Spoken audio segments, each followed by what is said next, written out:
We've just had an artist reach 100,000 streams from the Spotify algorithm. Here's how you can succeed too. As a marketing company, we rely heavily on algorithms to be able to grow our artists. We've had artists reach millions and millions of streams through Discover Weekly playlists alone, which are algorithm generated. We've even had artists added to Spotify official playlists, which are algorithm generated, such as Fresh Finds Poptronics. And we've even had artists signed to major labels based on how well they are performing in the algorithm. So they have got signed without a single human being saying what direction their career goes in or whether they should be successful or not. Yeah, okay, the A&R, the label will be a human being who has had to listen to the music, but they would be crazy not to sign that artist based on their stats. In this video, I'm going to show you how you can use the algorithms to launch your career. I'll take you through the YouTube algorithm, Spotify algorithm, and Instagram algorithm and start growing your fan base and growing your streams. So let's go through each individual platform and I'll tell you how to succeed on each one of them. And let's start with YouTube. YouTube's algorithm is probably the most rewarding of all of the platforms. And the reason for that is if you have a successful YouTube video, it will pay dividends for almost life. We've had 7-year-old videos come up in search results or get pushed out to our accounts. And that's because it is good quality content that is still relevant. Unlike Instagram, where you make a post and it's gone in 24 hours, you will just continue to get views on YouTube. So the YouTube algorithm is looking for your watch time. It's not looking to see how many views you get, how many likes. Maybe comments do make a difference to the algorithm, but it is mainly the watch time. If you can get people to the end of your video, it will push out that video because YouTube wants to show ads to those people who are watching. That is how they make their money. And the longer you keep them on the platform, the more ads they get shown. So that has to be your aim in every single video. One, how do you get people to initially watch? And of those people who do watch, how do you get them to watch to the very end of the video? And here's some ways you can get people to initially watch.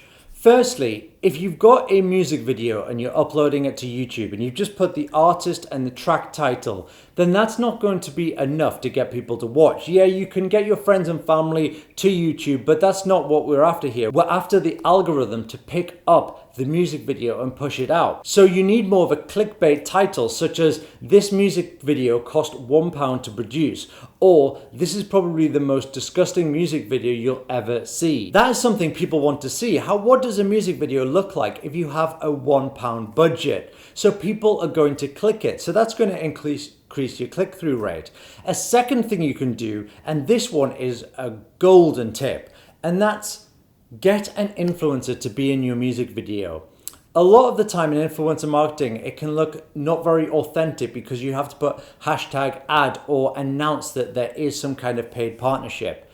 If you were to get an influencer to be an actor in your video and they just simply push out their work on their socials, then that is not paid. You are paying them to be an actor, and therefore you can drive more views to your video because you've got someone that people want to see in that video. So all of their followers want to know what this person is going to look like in a music video because they love them and they follow their content, and then they go to the music video and then they fall in love with your music while they are watching one of their favorite influencers or content creators in your video. And finally, like I described earlier, YouTube is more about the credibility of your account. So don't just make an account, upload your music video and hope that it's going to fly. Start creating content, start getting that account active and showing the algorithm that even though you're only getting 10 to 20 views on your videos, people who do view get to the very end because they're interested in your content and your content is worth watching. That is way more credible than getting thousands of views that only have 20-second watch time because you've managed to hack the algorithm and get your content out there. Just make sure your content is good and people want to watch it. And then when you do drop that music video, then it's going to fly because you've got YouTube on your side, you've got the influencer you've paid for them to be on, they're on your side pushing the track. And then if you've got a clickbaity title, you've got the potential of going viral and ending up on the homepage because you've got a high click-through rate. Now let's move on to the Spotify algorithm.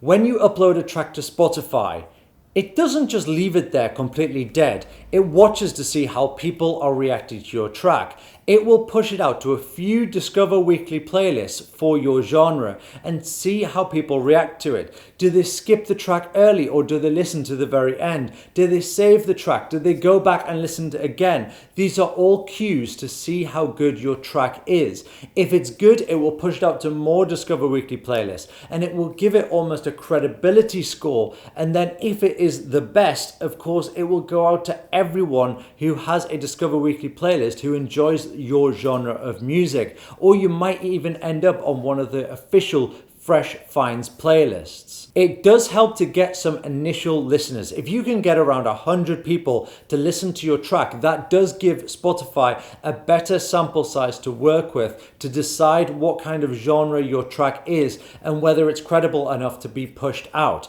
So a few things you can do is firstly, pitch to playlists. We have a full Spotify pitching guide, which I'll link below so you can follow it and start pitching to playlists. Once you get on a few user curated playlists, that will allow you to start getting listeners. You can also push your track on social media and push it out to friends and family, but don't push it out to friends and family who don't like your genre of music because they'll just listen to it for 20 seconds and tell you it's very good at what they heard. And that's not enough. That'll count as someone only watching 20 seconds of your track. So that's not useful to you. Make sure you are getting streams from people who actually like your genre of music. You can also use platforms such as SubmitHub that now have a Spotify section, and you can go out to all of the blogs' Spotify playlists and they'll consider adding you. Those blogs can get hundreds and hundreds of monthly listeners, which is great because one, the blog usually has a specific genre they deal with. And secondly, you can use that as credibility in your bio that you've been supported by that blog. Another thing you can do is if you know an artist that is getting picked up by the Spotify algorithm or getting on official playlists, you can pay to be on their next track, or you can pay them to be on your next track. And then if it goes on their profile as a collaboration, you will go on the release radar of all of their followers and possibly even get Spotify official playlists using their credibility. And that will start to get streams on your profile and grow your credibility. Charlie XCX now admits in an interview with The Verge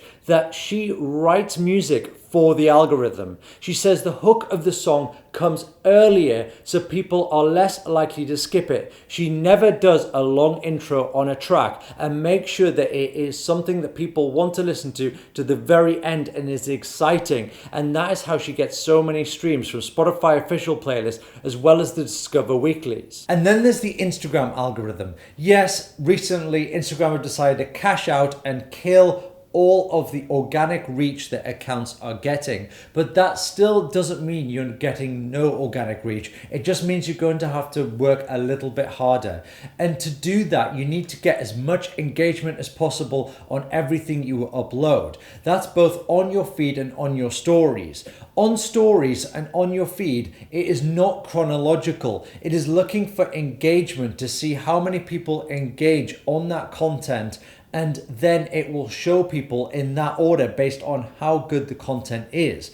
So for example, if you upload a story and people get to the very end, and even if people reply to your story, then it is going to count it as positive engagement. And the same goes for feed posts. If you manage to get lots of comments and lots of likes, then it will show it to more and more people. And even if you don't get that engagement, then even if people sit and watch a video you posted onto your feed, or they will stop and look at a picture for longer, that still counts as positive engagement. So you have to consistently put good quality content up on there. A lot of people ask whether you should use hashtags on Instagram. I personally think that's kind of now a dated way of growing your account.